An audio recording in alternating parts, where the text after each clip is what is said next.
Cancer, bonjour à toutes, bonjour à tous, j'espère que vous allez très bien. Je suis vraiment ravie de vous retrouver pour cette nouvelle vidéo. Merci pour votre présence aujourd'hui.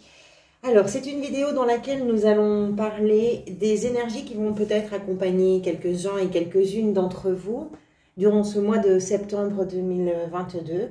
Voilà, j'espère que vous êtes prêts pour la rentrée, pour ceux qui font la rentrée. Et si vous avez eu la chance de prendre des vacances, j'espère qu'elles ont été reposantes et agréables. Alors, en ce qui concerne ce tirage, on va parler tout d'abord des arcanes majeures. Vous avez ici le jugement, c'était la carte qui était venue lors de votre tirage semestriel et qui représente donc l'énergie possible pour vous, qui va vous accompagner durant ce mois. Vous avez le soleil ici dans ce qui vous a amené vers le mois de septembre, le fou dans le défi, et en arcane majeur, c'est tout. Ensuite, des coupes, des épées, des bâtons et des deniers. Donc les quatre éléments des arcanes mineures sont représentés, ce qui fait quelque chose d'assez équilibré. Alors il est étonnant votre tirage parce que j'ai l'impression qu'il y a d'un côté, c'est comme si vous aviez une partie très émotionnelle, très forte, très puissante à l'intérieur de vous, et quelque chose qui fait que la raison doit prendre le dessus. On va voir ça. Allez, on va commencer par le jugement. Alors, le jugement, c'est une carte qui nous parle d'une énergie de renaissance, d'une énergie de seconde chance. C'est une énergie de changement qui amène un lot de surprises ou un lot d'imprévus. Pour certains, de toute façon, c'est toujours une évolution positive. Pour certains, il peut s'agir de surprises un petit peu soudaines. Ça arrive un petit peu vite, on va dire. Mais on parle d'indépendance, on parle comment je pourrais dire, de valeurs telles que la joie, la bonne nouvelle, la résurrection.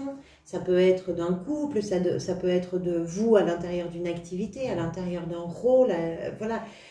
Si vous voulez, on est sur une libération, sur une guérison de quelque chose, sur une renommée également, avec des événements qui sont un petit peu inattendus, qui sont positifs et qui nous parle de ce qui vous réveille ou de ce qui vous révèle depuis l'intérieur. C'est pour ça qu'on parle souvent de renaissance et de seconde chance.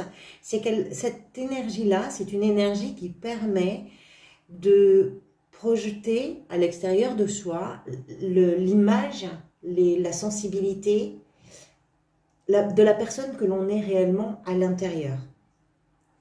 On parle de renaissance, moi j'ai presque envie de dire votre authenticité, votre sincérité. Il est question de ça. Il est question d'aller vers ce qui vous permet à vous de vous reconnaître dans vos choix, dans vos actes, dans vos mots, dans vos réactions, dans vos relations, dans ce que vous voulez. Voilà, d'une façon ou d'une autre. Alors, ce qu'il y a de bien, c'est que c'est une carte d'évolution qui est positive. Donc, parfois, c'est une carte qui arrive après une période qui a pu être difficile. Je ne pense pas que ce soit forcément le cas pour vous, mais je ne l'exclus pas parce qu'ici, vous avez quand même le soleil dans l'énergie qui vous a amené vers ce mois de septembre. Mais peut-être une période qui fait que quelque chose a dû bouger pour vous, c'est possible, même si c'était ensoleillé. Votre état d'esprit, vous avez la 6 de coupe avec la reine d'épée. Alors là, on a vraiment deux cartes qui sont étonnantes dans leur association. Je vous explique pourquoi. La 6 de coupe, tout d'abord. Les coupes, c'est l'élément qui est associé aux émotions. Cette 6 de coupe fait référence à votre histoire, à votre passé et peut-être à une forme de nostalgie que vous pouvez avoir par rapport à une période qui est sans doute en train de se terminer sur le mois de septembre ou en tout cas qui revient à votre mémoire durant ce mois de septembre. Ce qui est étonnant, c'est qu'elle soit associée à cette reine d'épée. La reine d'épée, alors elle, vraiment, elle n'est pas du tout en affaire avec les émotions. Vous avez le roi et la reine d'épée, vous avez le couple. Quand je vous dis qu'elle n'a rien à faire avec les émotions, l'impression que ça me donne, justement, cette association-là, c'est qu'en septembre, vous allez avoir d'un côté vos émotions, une certaine nostalgie peut-être par rapport à des choses que vous avez vécues, qui sont peut-être en train de changer, puisqu'on est sur une carte avec le jugement de changement, de renouveau. Donc quelque chose qui vous émeut, qui vous touche, qui vous bouleverse peut-être même vraiment fort. Et d'un autre côté, cette reine d'épée qui décide, qui clarifie, qui communique bien, qui exprime bien les choses et qui peut-être veut mettre la boîte à souvenirs d'un côté et puis la réflexion et les décisions de l'autre. C'est-à-dire que vous pouvez être tiraillé entre vos émotions et votre raison, ou pas forcément tiraillé, mais vraiment faire correctement la part des choses sur le mois de septembre, entre tout ce qui peut être émouvant pour vous, ou nostalgique, ou un peu, je ne sais pas, mais qui vous rappelle les bons moments que vous avez passés, qui vous rappellent des moments où vous avez été heureux et heureuse, voilà, et puis les actions que vous avez à poser, les choix peut-être que vous avez à prendre, parce que le roi et la reine, ce sont aussi des figures dans le tarot qui ont des décisions à prendre et qui savent les poser et les porter avec beaucoup d'intelligence et une grande réflexion très clair et très juste, hein, on est dans l'impartialité. Ça, c'est un peu la justice, hein, la reine d'épée. C'est un petit peu la même chose, hein, c'est-à-dire qu'on est là pour clarifier, pour équilibrer, pour harmoniser, et vraiment, on n'a pas de temps à perdre, hein, ni avec les mots doux, ni avec les émotions, ni avec les souvenirs, voilà. Donc, peut-être que la reine d'épée, ben, c'est votre état d'esprit, c'est de vous dire, bon, j'ai de bons souvenirs, ça m'émeut, et puis à un moment donné, ben, la reine d'épée, elle va vous faire dire, bon, allez, les souvenirs dans la boîte à souvenirs 2020-2022, et puis là, on va démarrer 2022-2023. C'est peut-être quelque chose comme ça. L'énergie qui vous a amené vers ce mois de septembre, c'est le soleil. Alors, le soleil, c'est forcément une carte très lumineuse, hein, c'est l'une des cartes d'ailleurs les plus joyeuses, les plus optimistes du tarot. Ce qui a pu vous mener vers ça, alors il peut y avoir plusieurs choses. Pour certains d'entre vous, ça peut être un enfant, puisque c'est le soleil, c'est le père, hein, on voit d'ailleurs un enfant représenté ici. Donc il peut s'agir d'un enfant qui a été peut-être à l'origine de certains succès, qui a rencontré du succès, qui a été voilà, sur une période très constructive pour lui, qui fait qu'aujourd'hui, ben, peut-être qu'il y a du renouveau par rapport à cet enfant. Que vous soyez un homme ou une femme, peu importe, hein, je dis le père parce que c'est le soleil, mais entendons-nous bien, c'est l'énergie dont il est question. Il est possible qu'il y ait du changement et que tout d'un coup, ben, il y ait des décisions à prendre pour cet enfant, avec une nostalgie, peut-être parce que l'enfant quitte la maison par exemple, et une certaine forme de nostalgie, mais quand même une détermination à avancer et à continuer et à mettre en route ce qui doit l'être. Ça peut être ça pour certains d'entre vous. Pour d'autres, ça peut être une période de réussite professionnelle, personnelle, sentimentale, financière, etc. Si vous voulez, le soleil, hein, c'est quelque chose qui est c'est une énergie très optimiste, on l'a vu, c'est une énergie chaleureuse, c'est une énergie de communication, de construction. Les liens sont forts, il y a beaucoup de contacts humains, il y a beaucoup de tendresse, il y a de l'amour, il y a de la coopération. Il y a aussi de l'aide, de l'entraide, donc tout ça, ça fait ça. Ça fait l'énergie du soleil. Et peut-être que c'est une période de réussite qui fait qu'aujourd'hui, ben, vous avez des choix à faire avec des souvenirs qui sont encore très présents pour vous et puis des décisions et pour vous. Ça peut être aussi une prise de conscience très lumineuse pour certains d'entre vous. Je ne vois pas l'aspect négatif dans le jeu. Mais dans sa polarité négative, ça peut être des obstacles ou des délais qui n'ont pas été respectés, un manque de chance. Mais je ne vois pas ça dans ce jeu-là, pas du tout. Je vois plutôt une période chanceuse, une période de réussite ou quelque chose comme ça. Je n'exclus pas l'aspect, la polarité négative, bien sûr, mais je vois plutôt ça, une période chanceuse qui fait que justement, ben, on est sur une période qui a un moment, le mois de septembre, qui est un petit peu nostalgique, justement, de cette période, gaie, chaleureuse, aimante, aidante, etc. Ce que vous désirez par-dessus tout, le roi d'épée. Alors, le roi d'épée, parfois peut représenter un personnage. Je ne pense pas qu'il s'agisse de ça pour vous, mais pourquoi pas? Pourquoi pas? Ça peut être quelqu'un d'un signe d'air, donc Verseau, Balance ou Gémeaux qui est dans votre entourage. Quelqu'un sur qui vous pouvez vraiment compter, qui d'une façon ou d'une autre va vous aider à déterminer certaines choses, c'est tout à fait possible. Peut-être aussi quelqu'un qui a un rôle auprès de vous d'expert. On est dans l'expertise entre la reine et le roi. Il y a une analyse très experte d'une situation.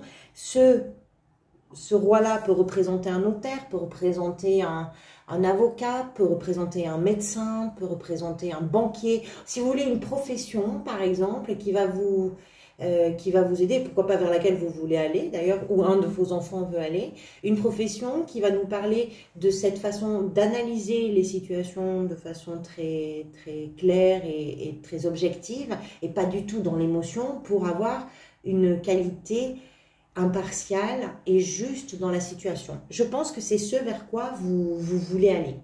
C'est-à-dire vers... le roi d'épée, c'est une présence vraiment conquérante. Hein. On est en présence d'un roi, donc il y a une autorité. Chez lui, c'est une autorité en plus qui est naturelle. Ce vers quoi vous voulez aller peut-être, ce que vous désirez le plus, là, c'est peut-être incarner cette autorité naturelle, et c'est d'arriver à ne pas vous laisser faussé, on va dire, dans vos jugements, dans vos choix ou dans quoi que ce soit, par des émotions. C'est d'arriver vraiment à séparer de façon hermétique, justement, l'émotionnel du rationnel. Je pense que c'est ça que vous aimeriez faire. Ce roi, il est détaché dans ce sens qu'il a du sang-froid, parce qu'il sait analyser, mais tout comme la reine hein, d'ailleurs, ils savent analyser les informations, le faire avec beaucoup d'objectivité, parce qu'il y a des décisions qui sont impactantes à prendre. Ce sont des décisions qui sont importantes. Donc, l'analyse de la situation est véritablement importante. Et vous avez besoin de rester honnête avec vous-même, juste avec vous-même, convaincant également. Voilà, c'est tout ça le roi d'épée. Ça, c'est ce que vous voulez le plus.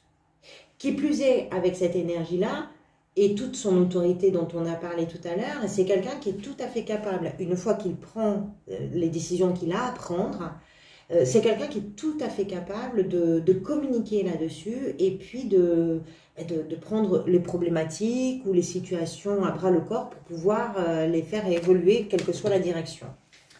Ce qui va venir vous aider comme énergie, c'est l'as de coupe. Alors, l'as de coupe...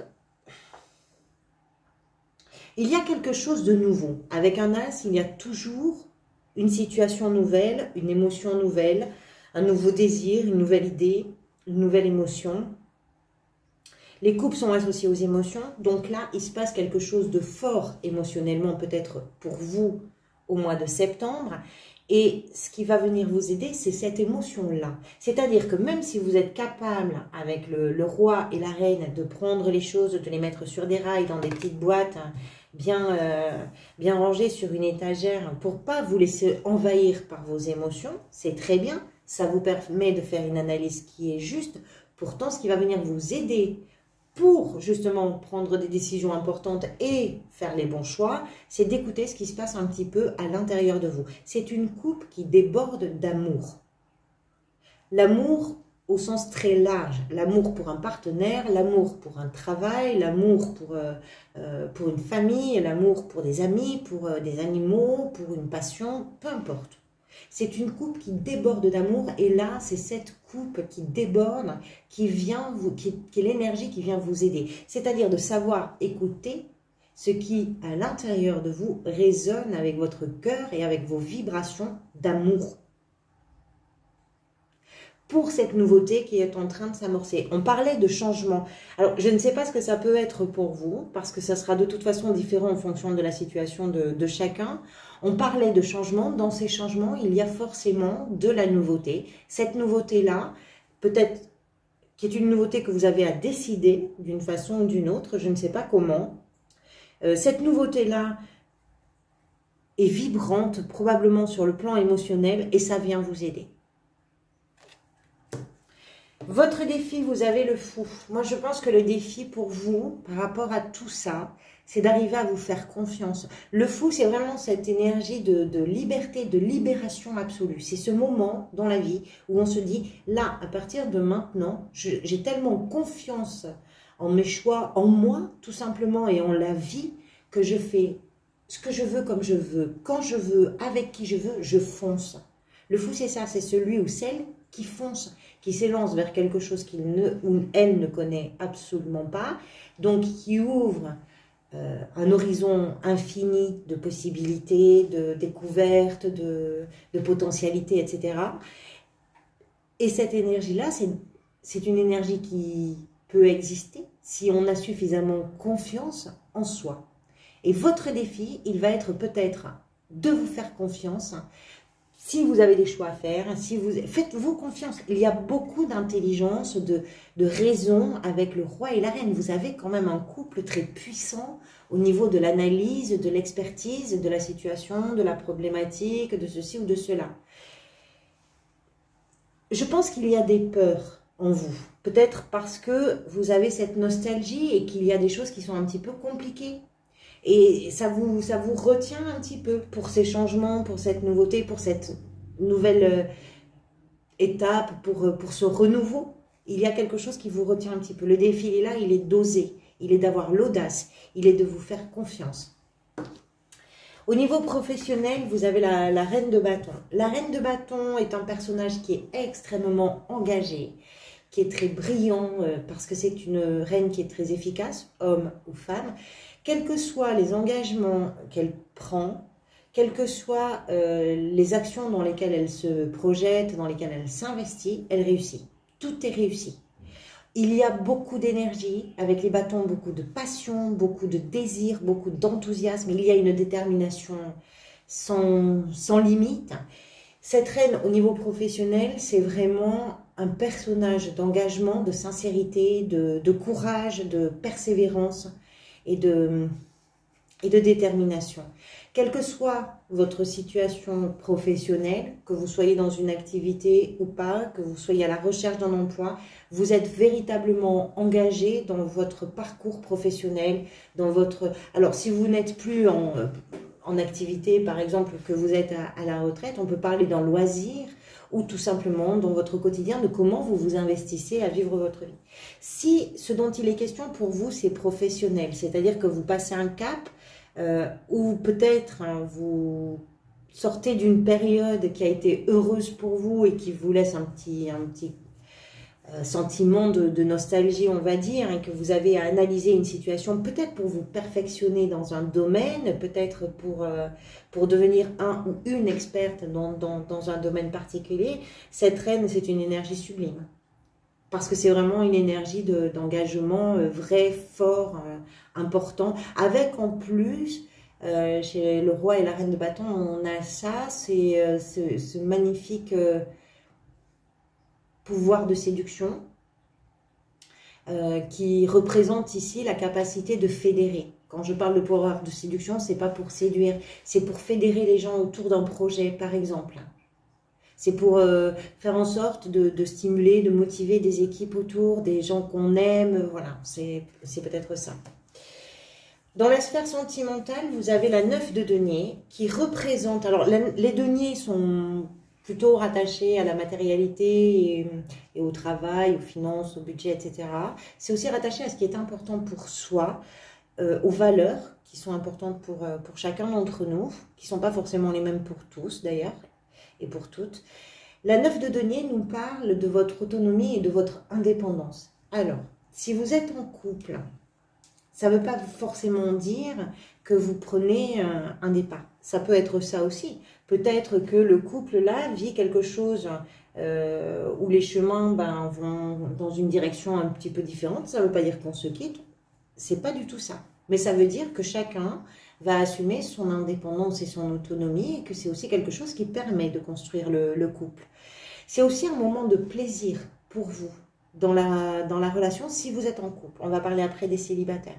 Si vous êtes en couple, c'est aussi un moment de plaisir parce que la 9 de denier nous parle de ce moment où on arrive à récolter le fruit de tout ce travail que l'on a fait, peut-être dans la relation, et justement qui permet de pouvoir savourer l'instant présent et profiter de l'instant présent en étant ensemble, tout en mettant, tout en acceptant que chacun ait un périmètre bien à lui ou bien à elle pour pouvoir partager des moments de plaisir, l'instant présent, etc.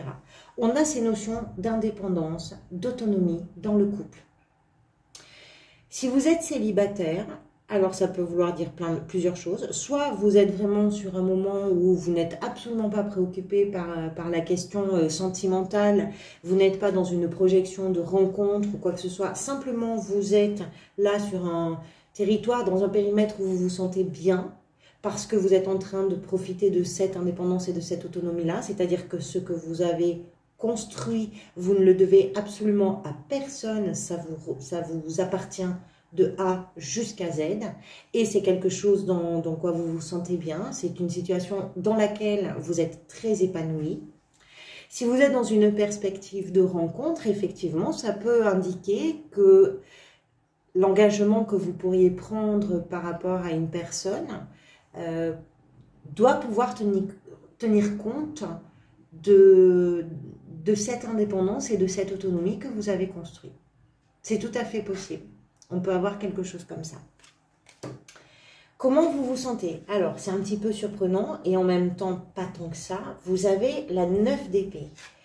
C'est pas terrible la 9 d'épée comme énergie parce que c'est une énergie qui nous parle de vos craintes, qui nous parle de vos inquiétudes, de vos angoisses, de ce qui vous préoccupe. C'est pas terrible, mais je le sens pas très violent par rapport au tirage que vous avez et par rapport à ce vers quoi vous allez à la fin du mois. Il y a quelque chose qui est préoccupant pour vous. C'est évident. Hein, vous avez la 8 et la 9 d'épée. On va y revenir. Ça, c'est l'énergie vers laquelle vous allez à la fin du mois.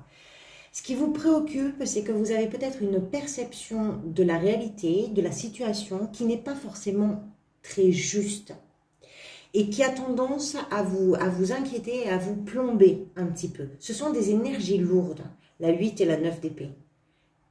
On est presque à la fin d'un cycle, certes. On est quand même sur des énergies très positives ici, avec le jugement, avec l'as de coupe, même avec ces 2 d'épée, c'est très positif.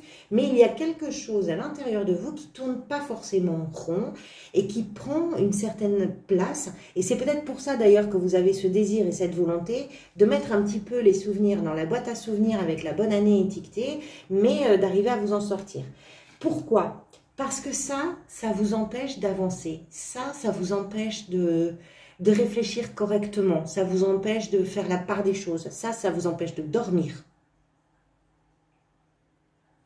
Et ça vous empêche de vous révéler, de vous réveiller. Ça vous empêche d'entendre cette coupe d'amour qui bat à l'intérieur de vous et de vous laisser un petit peu porter par cette émotion-là. Il y a quelque chose un peu préoccupant. Ce vers quoi vous allez à la fin du mois, ce qui peut être préoccupant, alors ici c'est exactement ça. La 8 d'épée nous parle d'un personnage qui a l'impression d'être prisonnier ou prisonnière d'une situation, d'une relation, d'un regard, d'un questionnement, d'une analyse, de je ne sais pas quoi, alors qu'en réalité la personne n'est absolument pas prisonnière du tout. C'est une façon de percevoir, c'est une façon d'observer la situation ou de l'éprouver, de la ressentir. Alors, je ne dis pas que c'est simple, c'est d'autant moins simple pour vous que vous avez quand même ici la 9 d'épée. Hein. C'est une énergie qui nous explique à quel point vous pouvez être quand même préoccupé par la question, qui peut être en lien avec... qui peut être en lien peut-être avec la famille, avec la maison, avec le couple, avec les enfants, avec la sécurité d'un foyer. Ça peut être en lien avec ça. Je pense que la fin de mois, peut-être, vous arrivez justement à vous libérer de ces préoccupations. Je vais regarder ce que vous avez, vous, sur le mois d'après. Les cancers. Les cancers, après le jugement, vous avez la roue de fortune, les amoureux et la justice. C'est parfait. La roue de fortune, ce qui veut dire que sur le mois d'octobre, les événements se mettent en route, la vie se met en route avec des choses que vous maîtrisez et d'autres qui ne relèvent absolument pas de votre responsabilité, mais il y a un mouvement qui s'enclenche. Je pense que le mouvement est nécessaire parce que à l'intérieur de vous, l'impression que ça me donne, c'est que vous figez quelque chose alors que vous avez des énergies extrêmement belles autour. Mais à l'intérieur de vous, il y a quelque chose qui est un peu figé. il y a des peurs, c'est ça hein, le défi que vous avez, c'est de ne pas avoir peur, c'est de vous faire un petit peu confiance, c'est de faire confiance à l'analyse que vous faites de la situation, c'est de comprendre que ben, effectivement les souvenirs, la nostalgie, etc., ben, il faut faire la part des choses entre tout ça, c'est peut-être ça qui vous préoccupe, hein. Ça, voilà, ce sont des énergies lourdes, c'est vrai, mais c'est peut-être pas quelque chose d'énorme hein, pour vous. Mais je pense que vous vous en sortez et peut-être que ce qui va vous permettre de vous en sortir, c'est que vous allez vous sentir rassuré par la famille, par le couple, par le foyer, par la maison, par quelque chose. Il y a quelque chose de rassurant dans la 4 de bâton parce qu'on parle de la sécurité émotionnelle, la sécurité dans tout. Hein, c'est la maison, c'est l'achat d'une maison peut-être, c'est trouver un appartement, c'est les moments où on peut se retrouver avec les gens que l'on aime, c'est ce que l'on partage en famille, c'est tout ça. C'est tout ça. C'est peut-être par rapport à ça que vous avez des peurs. Je ne sais pas comment ça peut résonner pour vous. Voilà, on arrive au bout de cette vidéo. Merci beaucoup pour être resté jusqu'au bout. Je remercie vraiment toutes les personnes qui, plus ou moins silencieusement, participent à cette chaîne avec des likes, avec les abonnements, avec les commentaires. Merci vraiment du fond du cœur pour tout ça. Je vous retrouverai pour une parenthèse dans pas très longtemps. En attendant, je souhaite une bonne rentrée à tous ceux qui font la rentrée. Et puis, surtout, prenez soin de vous. À très bientôt. Merci pour tout.